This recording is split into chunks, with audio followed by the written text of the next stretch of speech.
എല്ലാവർക്കും നമ്മുടെ ചാനലിലേക്ക് സ്വാഗതം.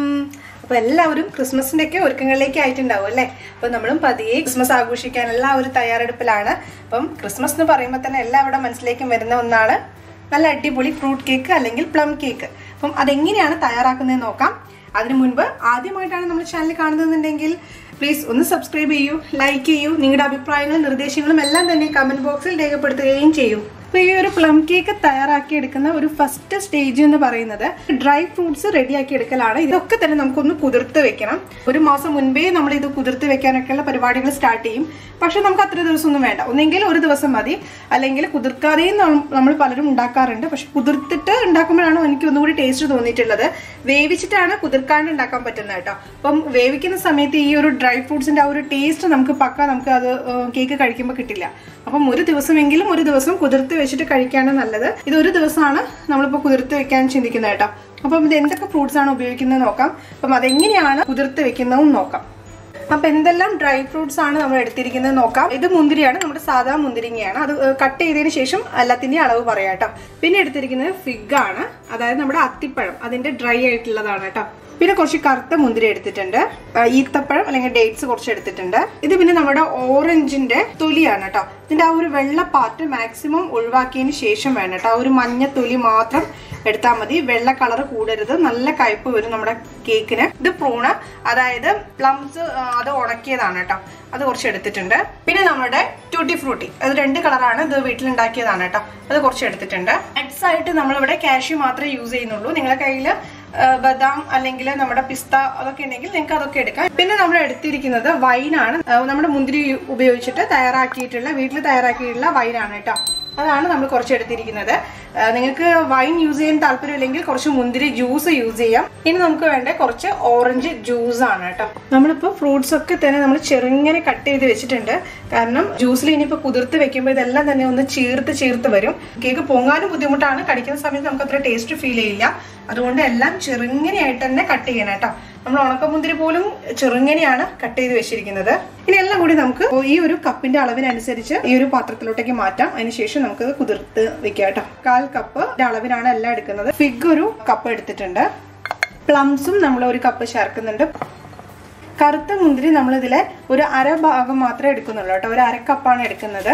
ഈ സാധാ ഉണക്കിയ മുന്തിരിങ്ങയും നമ്മൾ അതുപോലെ തന്നെ ഒരു 1/2 കപ്പാണ് എടുക്കുന്നത്. ഡേറ്റ്സും 1 കപ്പ്. ഒരു ഓറഞ്ചിന്റെ തൊലി ചേർത്ത് കൊടുക്കാം. 1 കപ്പ് കാഷ്യൂ പൊടിച്ചത് നമ്മൾ ചേർക്കുന്നുണ്ട്. ചെറുങ്ങനെയാണ് കേട്ടോ. ഇത് പൊടിച്ച പോലെ തന്നെയാണ് നമ്മളിത് കട്ട് ചെയ്തെടുത്തിരിക്കുന്നത്.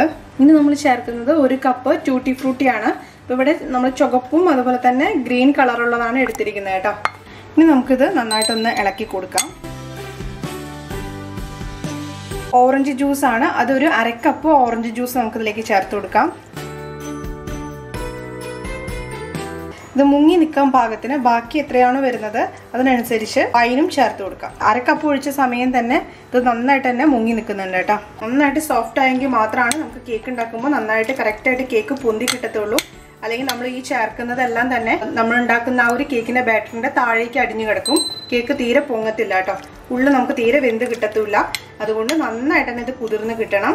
പിന്നെ നമ്മളിപ്പോൾ നന്നായിട്ട് തന്നെ എയർ ടൈറ്റ് ആയിട്ട് നമ്മൾ അടച്ചിട്ടുണ്ട്. ഇനി നമുക്കിത് ഒരു ദിവസം നമുക്ക് ഫ്രിഡ്ജിലോട്ടേക്ക് മാറ്റി വയ്ക്കാം കേട്ടോ. അതിനുശേഷം നമുക്ക് പ്ലം കേക്ക് തയ്യാറാക്കിയെടുക്കാം. 1 ഡേ കഴിഞ്ഞിട്ടുണ്ട് കേട്ടോ. നമ്മളിതൊക്കെ കുതിർത്ത് വെച്ചിട്ട് ഇനി നമുക്കൊന്ന് തുറന്ന് നോക്കാം. ഇപ്പം തന്നെ നന്നായിട്ട് ആയിട്ടുണ്ട്. ഇങ്ങനെ തന്നെ നമുക്ക് നോക്കുമ്പോൾ മനസ്സിലാവും കേട്ടോ. ഒരു ദിവസം നമ്മൾ വെച്ചിട്ടുള്ളൂ, അപ്പോഴേക്കും കണ്ടില്ല എല്ലാം തന്നെ ചീർത്തിട്ടുണ്ട്. അതുപോലെ നന്നായിട്ട് സോഫ്റ്റ് ആയിട്ടുണ്ട്. ഇനി നമുക്ക് പ്ലം കേക്ക് എങ്ങനെയാണ് ഉണ്ടാക്കുന്നത് നോക്കാം. പ്ലം കേക്ക് എന്ന് പറഞ്ഞാൽ തന്നെ ഒരു റിച്ച് ആയിട്ടുള്ള ഒരു കേക്കാണ്. അപ്പോൾ നമുക്ക് കുറച്ചധികം ഇൻഗ്രീഡിയൻസ് വേണം. നിങ്ങൾക്ക് ഈ ഇൻഗ്രീഡിയൻസ് എല്ലാം തന്നെ യൂസ് ചെയ്യണമെന്നില്ല കേട്ടോ. നിങ്ങൾക്ക് സിമ്പിളായിട്ടും നിങ്ങൾക്ക് ചെയ്തെടുക്കാം. ആദ്യം തന്നെ നമുക്ക് പഞ്ചസാര ഒന്ന് കാരമലൈസ് ചെയ്ത് വെക്കണം. അതായത് 60 ml കപ്പിന് 1 കപ്പ് പഞ്ചസാരയാണ് നമ്മളിപ്പോൾ കാരമലൈസ് ചെയ്യുന്നത്. ആ സെയിം കപ്പിന് 1 കപ്പ് വെള്ളം കൂടി നമ്മൾ ഒഴിക്കുന്നുണ്ട് കേട്ടോ. ആദ്യം നമുക്ക് നന്നായിട്ടൊന്ന് ഇളക്കി കൊടുക്കാം. ഇപ്പോൾ ഹൈ ഫ്ലെയിമിലാണ് വെച്ചിരിക്കുന്നത് കേട്ടോ. കളർ ഇങ്ങനെ കുറഞ്ഞ രീതിയിൽ ഇങ്ങനെ ചേഞ്ച് ആയി തുടങ്ങുന്ന സമയത്ത് പിന്നെ ഇളക്കി കൊടുക്കരുത്. അപ്പോൾ ഒന്നിങ്ങ് കളർ മാറി വരുന്നുണ്ട് കേട്ടോ. ഇപ്പൊ നല്ല ഒരു ബ്രൗൺ കളർ വരുന്നുണ്ട്. ഇതിലേക്ക് വെള്ളം ഒഴിച്ചു കൊടുക്കുക. കുറച്ച് മാറി നിന്ന് ഒഴിക്കണം കേട്ടോ, അല്ലെങ്കിൽ പഞ്ചസാര ഇനി വെച്ചിട്ടുണ്ടെങ്കിൽ കളർ കൂടി കരിഞ്ഞു പോകും. ഇനി ഫ്ലെയിം കൂട്ടി വെച്ചിട്ട് വേണം ഇതൊന്ന് ഇളക്കി കൊടുക്കാനാട്ടോ. പഞ്ചസാരയല്ലേ, അപ്പോൾ അതുകൊണ്ട് കട്ട പിടിച്ച് വരും. അപ്പോൾ ആ കട്ടയൊന്ന് പോകുന്നവരെ നമ്മളൊന്ന് ഇളക്കി കൊടുക്കുക. ഇനി കുറഞ്ഞ തീയിലോട്ടേക്ക് മാറ്റിയിട്ടുണ്ട്. ഇനി മതി. ഇനി നമുക്ക് തീ ഓഫ് ചെയ്യാം. എന്നിട്ട് ഇനി ഈ പാത്രത്തിൽ വെക്കേണ്ട, നമുക്ക് വേറൊരു പാത്രത്തിലോട്ടേക്ക് മാറ്റി ഒഴിച്ചു വെക്കാം അല്ലേ. നമുക്ക് നല്ല കളറായിട്ട് തന്നെ കിട്ടിയിട്ടുണ്ട്. ഈ ഒരു കളറാണ് കേട്ടോ നമുക്ക് വേണ്ടത്. ഇനിയും ഇത് കളർ ചേഞ്ച് ആയിട്ടുണ്ടെങ്കിൽ പിന്നെ നമുക്ക് ആ കേക്കിന് ഒരു കയ്പ് രുചി വരും. നമ്മൾ സാധാ ഇതുപോലെ അടുപ്പിൽ വെച്ചിട്ട് തന്നെയാണ് നമ്മൾ കേക്ക് ബേക്ക് ചെയ്തെടുക്കുന്നത് കേട്ടോ. ജസ്റ്റ് ഒന്ന് ചൂടാക്കാൻ വെച്ചിട്ടുണ്ട്. ഇനി നമുക്ക് ആ ഒരു ചൂടൊന്ന് ബാലൻസ് ചെയ്യാൻ വേണ്ടിയിട്ട് അല്പം ഉപ്പിട്ട് കൊടുക്കാം. ഓവറായിട്ടൊന്നും ഇട്ട് കൊടുക്കേണ്ട ആവശ്യമില്ല. ഉപ്പിട്ടിട്ടില്ലെങ്കിലും കുഴപ്പമൊന്നുമില്ല. ഇപ്പം നമ്മുടെ സാധാ കേക്ക് ഒന്നും ഉണ്ടാക്കിയെടുക്കുന്നത് പോലെയല്ല, കുറച്ചധികം വേവ് ഉണ്ട് കേട്ടോ. ആ ചൂടൊന്നും പോവാതെ നന്നായിട്ട് തന്നെ കേക്കിന്റെ ഉള്ളും കൂടി ഒന്ന് വെന്ത് കിട്ടാൻ വേണ്ടിയിട്ടാണ് നമ്മൾ ഉപ്പിട്ട് കൊടുത്തിരിക്കുന്നത്. ഉപ്പിടണമെന്ന് നിർബന്ധം ഒന്നുമില്ല കേട്ടോ. ഇനി നമുക്കിത് അടച്ചു വെക്കാം. കുറഞ്ഞ തീയിൽ തന്നെയാണ് നമ്മളിപ്പോൾ വെച്ചിരിക്കുന്നത് കേട്ടോ. അപ്പൊ ഇനി കേക്കിന്റെ ആ ഒരു ബാറ്റർ ഒന്ന് റെഡിയാക്കുന്ന സമയം കൊണ്ട് നമ്മുടെ കേക്ക് ഉണ്ടാക്കിയെടുക്കുന്ന ഈ ഒരു പാത്രവും റെഡി ആയി കിട്ടും. കേക്ക് ഉണ്ടാക്കാനുള്ള ഡ്രൈ ഇൻഗ്രീഡിയൻസ് ഒക്കെ തന്നെ ഒന്ന് നമുക്ക് തരിച്ചെടുക്കാനുണ്ട്. എങ്കിൽ മാത്രമാണ് നമുക്ക് നല്ല സോഫ്റ്റ് ആയിട്ടുള്ള കേക്ക് കിട്ടത്തുള്ളൂ കേട്ടോ. ആദ്യം എടുക്കുന്നത് മൈദപ്പൊടിയാണ്. 250 ml കപ്പിന് 1.5 കപ്പ് മൈദപ്പൊടിയാണ് എടുത്തിരിക്കുന്നത്. ഇതിൽ നിന്ന് നമുക്ക് ഒരു സ്പൂണ് മൈദപ്പൊടി നമുക്ക് ഒരു പാത്രത്തിലേക്ക് മാറ്റി വെക്കാം കേട്ടോ. കാരണം ഇത് എന്തിനാന്ന് ഞാൻ പറയാം. ബാക്കിയുള്ളത് നമുക്ക് നമ്മുടെ ഈ ഒരു അരിപ്പയിലോട്ടേക്ക് മാറ്റാം. ഇതിലേക്ക് നമുക്ക് ഇനി ഒരു 1/2 സ്പൂണ് സോഡാപ്പൊടി ഇട്ട് കൊടുക്കാം.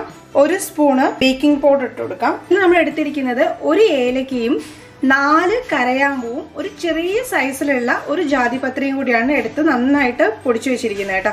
അപ്പൊ അതെല്ലാം കൂടി പൊടിച്ചിട്ട് നമ്മൾ 1 സ്പൂണാണ് ഇതിലേക്ക് ചേർക്കുന്നത്. 1 സ്പൂൺ ചുക്കുപൊടി, അതായത് ഇഞ്ചിയുടെ പൗഡർ കേട്ടോ. ഈ ഇഞ്ചിയുടെ പൗഡർ നമ്മുടെ ഈ ഒരു പ്ലം കേക്കിന് നല്ല ടേസ്റ്റ് ആണ് കേട്ടോ. അപ്പൊ അതുകൊണ്ടാണ് ഞാൻ 1 സ്പൂൺ ചേർത്തിരിക്കുന്നത്. 1/2 സ്പൂൺ കറുവാപ്പട്ടയുടെ ആ ഒരു പൗഡർ ഇട്ട് കൊടുക്കാം. 1 സ്പൂണ് നമ്മൾ കൊക്കോ പൗഡർ ആണ് ഇവിടെ ഉപയോഗിക്കുന്നത്. അപ്പൊ കളറിന് വേണ്ടിയാണ് 1/2 സ്പൂൺ. ഒന്നെങ്കിൽ നിങ്ങൾക്ക് നല്ല എസൻസ് ചേർക്കാം, അല്ലെങ്കിൽ പൗഡർ ആയിട്ട് ചേർക്കാം കേട്ടോ. ഇനി നമുക്ക് ഇതെല്ലാം കൂടി ഒന്ന് നന്നായിട്ടൊന്ന് തരിച്ചെടുക്കാം. ഇത് നന്നായിട്ട് തന്നെ ഒന്ന് തരിച്ചു വെച്ചിട്ടുണ്ട്. ഇനി നമുക്ക് കേക്ക് ഉണ്ടാക്കാനുള്ള ബാറ്റർ ഒന്ന് റെഡിയാക്കി എടുക്കാം. എടുക്കുന്ന പാത്രമായാലും സ്പൂണായാലും എല്ലാം തന്നെ നന്നായിട്ട് ഡ്രൈ ആയിരിക്കണം. അക്കാര്യം പ്രത്യേകം ശ്രദ്ധിക്കണം. നമ്മളിതിൽ മുട്ട ഉപയോഗിക്കുന്നില്ല. 1 കപ്പ് തൈരാണ് എടുത്തിരിക്കുന്നത് കേട്ടോ. ബീറ്റ് ചെയ്യാനുള്ള ആ പാത്രത്തിലോട്ടേക്ക് മാറ്റാം. ഇത് നമ്മൾ തൈരിലേക്ക് ചേർക്കാൻ പോകുന്നത് പഞ്ചസാര പൊടിച്ചതാണ്. 3/4 കപ്പ് പഞ്ചസാരയാണ് എടുത്തിരിക്കുന്നത് കേട്ടോ. നമ്മൾ നന്നായിട്ടൊന്ന് യോജിപ്പിച്ചെടുക്കുന്നത്. ഇതിലേക്ക് നമ്മൾ 85 ml സൺഫ്ലവർ ഓയിലാണ് ചേർത്ത് കൊടുക്കുന്നത്. സെയിം അളവിൽ തന്നെ നമ്മൾ ഇനി ബട്ടർ മെൽറ്റ് ചെയ്ത് വെച്ചതാണ് ചേർക്കുന്നത് കേട്ടോ. ഇനി നമുക്കിത് നന്നായിട്ടൊന്ന് യോജിപ്പിച്ചെടുക്കണം. തൈര് ചിലപ്പം പിരിയാൻ ചാൻസ് ഉണ്ട് കേട്ടോ. പക്ഷെ തൈര് പിരിഞ്ഞു വിചാരിച്ചിട്ട് നമ്മുടെ കേക്കിന്റെ ടേസ്റ്റും ഒന്നും മാറത്തൊന്നുമില്ല. അപ്പോൾ നമ്മൾ ഫ്രൂട്ട്സ് എല്ലാം തന്നെ ഒരു പാത്രത്തിലോട്ടേക്ക് മാറ്റി വെച്ചിട്ടുണ്ട്. ഈ ഒരു പാത്രത്തിലേക്ക് നമ്മളിപ്പം യോജിപ്പിച്ച് വെച്ചിരിക്കുന്ന ആ ഒരു മിശ്രിതം നമുക്കിതിലേക്ക് ചേർക്കാം. തൈര് എടുക്കുന്ന സമയത്ത് ഓവറായിട്ട് പുളിപ്പുള്ള തൈര് എടുക്കരുത് കേട്ടോ. അക്കാര്യം കൂടി ശ്രദ്ധിക്കണം. ഇനി നമുക്കിത് നമ്മൾ ബാക്കിയൊക്കെ കേക്ക് മിക്സ് ചെയ്യുന്ന പോലെ തന്നെ ആ ഒരു ക്ലോക്ക് വൈസ് ആയിട്ട് ഇത് മിക്സ് ചെയ്തെടുക്കണം. ആദ്യം നമുക്ക് നന്നായിട്ടൊന്ന് യോജിപ്പിക്കാം. അതിനുശേഷം നമുക്ക് നമ്മുടെ ആ ഒരു ഡ്രൈ ഇൻഗ്രീഡിയൻസ് ചേർത്ത് കൊടുക്കാം. നമുക്കിങ്ങനെ കുറേശ്ശെയായിട്ട് ഈ തരിച്ചു വെച്ചതെല്ലാം തന്നെ ചേർത്ത് യോജിപ്പിച്ചെടുക്കാം കേട്ടോ. ഇനി നമുക്കിതിലേക്ക് ആ ഒരു ഷുഗറിൻ്റെ സിറപ്പ് ചേർക്കാനുണ്ട്. അതുപോലെ തന്നെ പാലും ചേർക്കാനുണ്ട് കേട്ടോ. ഇതൊന്ന് അങ്ങ് ടൈറ്റായി വരുന്നുണ്ട്. ഈ സമയത്ത് നമുക്ക് നമ്മൾ നേരത്തെ ഉണ്ടാക്കി വെച്ചിട്ടുള്ള ഷുഗർ സിറപ്പ് ചേർത്ത് കൊടുക്കാം. ചൂടാറിയതിന് ശേഷമാണ് നമ്മളിതിലേക്ക് ചേർക്കുന്നത്. ഇനി നന്നായിട്ട് വീണ്ടും ഇതുപോലെ തന്നെ യോജിപ്പിച്ച് കൊടുക്കുക. നിങ്ങൾക്ക് വേണമെങ്കിൽ തേനും ചേർക്കാം കേട്ടോ. തേനും ചേർത്തിട്ടുണ്ടെങ്കിലും നല്ല ടേസ്റ്റ് ഉണ്ടാവും കേക്കിന്. പക്ഷെ ഞാനിവിടെ ഇപ്പോൾ തേനും കൂടി ചേർക്കുന്നില്ല. ഇപ്പോൾ കണ്ടില്ലേ, വീണ്ടും നമ്മളുടെ ആ ഒരു ബാറ്റർ ഒന്നും കൂടി ഇങ്ങനെ ടൈറ്റായി വന്നിട്ടുണ്ട്. പറ്റ ലൂസ് ആവും ചെയ്യരുത്, പറ്റ ടൈറ്റ് ആവും ചെയ്യരുത് കേട്ടോ. ആ ഒരു പരുവത്തിനാണ് വേണ്ടത്. കുറച്ച് ഒഴിച്ചതിന് ശേഷം ഇതൊന്ന് കലക്കി ആ ഒരു കേക്കിന് ഒഴിക്കാൻ പറ്റിയ ഒരു പരുവത്തിലേക്ക് എത്തുന്നവരെ നമുക്ക് പാൽ ഒഴിച്ചു കൊടുക്കാം. അതുകൊണ്ടാണ് ഞാൻ പാലിൻ്റെ കണക്ക് കറക്റ്റായിട്ട് പറയാത്തത്. നമ്മൾ ആ ഒരു കപ്പ് മുഴുവനായിട്ട് ഒഴിച്ചിട്ടുണ്ട് കേട്ടോ. ഒരേ ഡയറക്ഷനിൽ തന്നെ ഇളക്കാൻ വേണ്ടി ശ്രദ്ധിക്കണം കേട്ടോ. എങ്കിൽ മാത്രമാണ് നമുക്ക് നന്നായിട്ട് തന്നെ പൊങ്ങി അടിപൊളി കേക്ക് നല്ല സോഫ്റ്റ് ആയിട്ട് തന്നെ നമുക്ക് കിട്ടത്തുള്ളൂ. ഇങ്ങനെയാണ് നമ്മളിപ്പോൾ കലക്കി വെച്ചിരിക്കുന്നത്. ഇനി നമുക്കിത് കേക്ക് ഉണ്ടാക്കാനുള്ള ആ ഒരു പാത്രത്തിലോട്ടേക്ക് മാറ്റാം. ഇത് നമ്മളിപ്പോൾ മാവ് റെഡിയാക്കി വെച്ചു. അപ്പം അതിന് അധികം നേരം അത് പുറത്ത് വെക്കാൻ പറ്റില്ല, പെട്ടെന്ന് തന്നെ തയ്യാറാക്കി എടുക്കണം. അപ്പം അതുകൊണ്ട് നമുക്കിനി ഡെക്കറേറ്റ് ചെയ്യാനുള്ള സംഭവം കൂടി ഒന്ന് റെഡിയാക്കാം. ഇവിടെ ടൂട്ടി ഫ്രൂട്ടിയാണ് ഡെക്കറേറ്റ് ചെയ്യാൻ ഉപയോഗിക്കുന്നത്. അത് കുറച്ചുകൂടെ ഇട്ടിട്ടുണ്ട്. അതുപോലെ തന്നെ കുറച്ച് നട്ട്സും കൂടി എടുത്തിട്ടുണ്ട് കേട്ടോ. അപ്പോൾ ഇത് ഇനിയിപ്പോൾ നമ്മൾ ഇടുകയാണെങ്കിൽ നേരെ കേക്കിലേക്ക് താഴ്ന്നു പോകും. അങ്ങനെയാണെങ്കിൽ നമുക്ക് ഈ ഒരു മുകളിലിടുന്നതിൻ്റെ ആ ഒരു പെർഫെക്ഷൻ കിട്ടില്ല. അപ്പോൾ അതിന് വേണ്ടിയിട്ടാണ് നമ്മൾ നേരത്തെ കുറച്ച് മൈദപ്പൊടി മാറ്റി വെക്കാൻ പറഞ്ഞില്ല, ഇതും കൂടി ഇട്ട് കൊടുക്കാം. നന്നായിട്ടൊന്ന് മിക്സ് ചെയ്ത് കൊടുക്കാം. ഇനി ഇത് ഇതിലേക്ക് ഇടുകയാണെങ്കിൽ ഇത് താഴ്ന്നു പോവില്ല കേട്ടോ. നമ്മുടെ ഈ ഒരു പ്ലം കേക്ക് തന്നെ കുറച്ച് ഹൈറ്റ് ഉണ്ടാവില്ല, അതുകൊണ്ട് അതിനനുസരിച്ചുള്ള പാത്രം എടുക്കണം. താഴെ ഞാനൊരു ബട്ടർ പേപ്പറാണ് വെച്ചിരിക്കുന്നത്. ബട്ടർ പേപ്പർ ഇല്ലെങ്കിൽ നിങ്ങൾക്ക് ബട്ടർ കൊണ്ട് ജസ്റ്റ് ഒന്ന് സ്പ്രെഡ് ചെയ്ത് കൊടുത്താൽ മതി, അടുക്കി പിടിക്കാതിരിക്കാൻ വേണ്ടിയിട്ടാണ്. കാരണം മാവ് ഉണ്ടാക്കി വെച്ചിട്ടുണ്ടെങ്കിൽ നമ്മൾ കുറേ നേരം വെയിറ്റ് ചെയ്യാൻ പറ്റില്ല, പെട്ടെന്ന് തന്നെ ഉണ്ടാക്കിയെടുക്കണം. അപ്പോൾ അതുകൊണ്ടാണ്. അപ്പോൾ നമ്മൾ നന്നായിട്ടൊന്ന് റെഡിയാക്കിയിട്ടുണ്ട് കേട്ടോ. അതിനുശേഷം എല്ലാം ഒന്ന് തട്ടി കൊടുക്കാം. എയർ ബബിൾസ് കുടുങ്ങണ്ടെന്ന് വിചാരിച്ചിട്ടാണ്. അത് കഴിഞ്ഞതിന് ശേഷം ഇനി നമുക്ക് ഇതിന്റെ മുകളിൽ നമ്മൾ നേരത്തെ ഉണ്ടാക്കി വെച്ചിരിക്കുന്ന ആ ഒരു നട്ട്സും എല്ലാം കൂടി ഒന്ന് ഇട്ട് കൊടുത്ത് ഒന്നിങ്ങ് ഡെക്കറേറ്റ് ചെയ്യാം കേട്ടോ. ഇനി നമ്മളിത് പ്രീ ഹീറ്റ് ചെയ്തിട്ടുള്ള അതിലേക്ക് എടുത്ത് വെക്കാം കേട്ടോ. നന്നായിട്ട് ഇത് ചൂടായിട്ടുണ്ട് കേട്ടോ.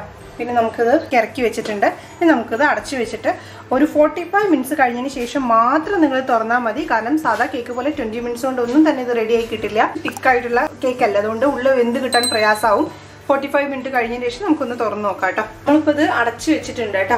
ഇനി കുറഞ്ഞ തീയിലിട്ട് നമുക്ക് വേവിച്ചെടുക്കാം. കുറഞ്ഞ തീയിലിടാൻ പ്രത്യേകം ശ്രദ്ധിക്കണം. അതുപോലെ തന്നെ കേക്കിന്റെ ഉള്ളിൽ നമ്മൾ ഒരു തട്ട് വെച്ചിട്ടുണ്ടല്ലോ, അതായത് നമ്മൾ പാത്രമൊക്കെ ചൂട് പാത്രമൊക്കെ ഇറക്കി വെക്കുന്ന ആ തട്ടാണ് ഞാൻ വെച്ചിരിക്കുന്നത്. അതുപോലെ അല്ലെങ്കിൽ എന്തെങ്കിലും ഒരു പാത്രം കമഴ്ത്തി വെച്ചാലും മതി. അതിന് മുകളിൽ മാത്രമേ വെക്കാൻ പറ്റൂ. ഡയറക്റ്റ് ആയിട്ട് അടുപ്പിൽ വെക്കരുത്, കരിഞ്ഞു പോകാൻ ചാൻസ് ഉണ്ട്. ഇപ്പോൾ ഒരു 45 മിനിറ്റ് ആയിട്ടുണ്ട്. നമുക്കിനി ഒന്ന് തുറന്നു നോക്കാം. കേക്കൊക്കെ നന്നായിട്ടൊന്ന് പൊങ്ങി വന്നിട്ടുണ്ട്. പക്ഷെ നമുക്ക് അതിൻ്റെ ഉള്ളിൽ വെന്തോ നോക്കാം. അതിൻ്റെ ഉള്ളിൽ വെന്ത് കിട്ടാനാണ് പ്രയാസം ഉണ്ടായിരിക്കാം. കുറച്ചും കൂടി ഒന്ന് ആവാനുണ്ട് കേട്ടോ. അപ്പോൾ നമുക്കിനി കുറച്ച് നേരം കൂടി നമുക്ക് അടച്ചു വെക്കാം.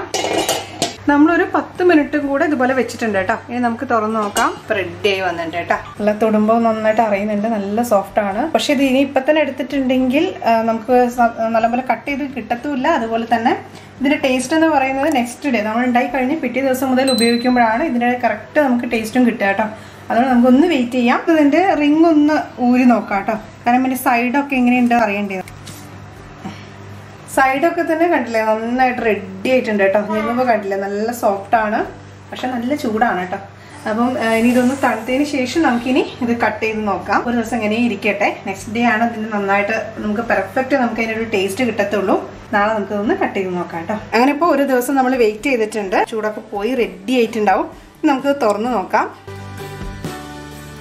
നമ്മളെ കേക്ക് അടിപൊളിയായിട്ട് റെഡി ആയിട്ടുണ്ട് കേട്ടോ. നമ്മൾ സോഫ്റ്റ് ആയി കിട്ടിയിട്ടുണ്ട്. ഇതിൻ്റെ ആ ബാക്ക് സൈഡിലുള്ള സംഭവം ഞാൻ മാറ്റിയിട്ടില്ലായിരുന്നു. ഇനി അതൊക്കെ നമുക്ക് മാറ്റി കൊടുക്കാം. എന്നിട്ട് തന്നെ നമ്മുടെ ബാക്ക് സൈഡ് നന്നായിട്ട് തന്നെ റെഡിയായി വന്നിട്ടുണ്ട് കേട്ടോ.